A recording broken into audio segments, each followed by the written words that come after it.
திருவண்ணாமலை மாவட்டம் வந்தவாசி வட்ட எக்ஸ்னோரு கிளை சார்பில் உலக மகளிர் தின விழாவில் வந்தவாசியில் ரோட்டரி சங்க அலுவலகத்தில் நடைபெற்றது. இந்த நிகழ்விற்கு கிளை தலைவர் தனசேகரன் தலைமை தாங்கினார். பொருளாளர் பூவிழி வரவேற்றார். எக்ஸ்னோரோ மாவட்ட தலைவர் இந்திரராஜன் மகளிரை போற்றுவோம் என்ற தலைப்பில் சிறப்புரை ஆற்றினார்.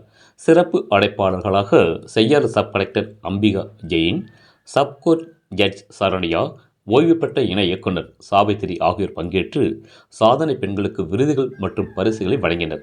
மேலும் பல்திறன் போட்டிகளில் சிறப்பிடம் பெற்ற பள்ளி மாணவர்களுக்கு பாராட்டு சான்றிதழ்கள் வழங்கப்பட்டது. முன்னதாக வரவேற்பு நடனமும் எக்ஸ்னோரோ உறுதிமொழி ஏற்பு நிகழ்ச்சியும் நடைபெற்றது. நிகழ்வை ஆலோசகர் சதானந்தன் தொகுத்து வழங்கினார்.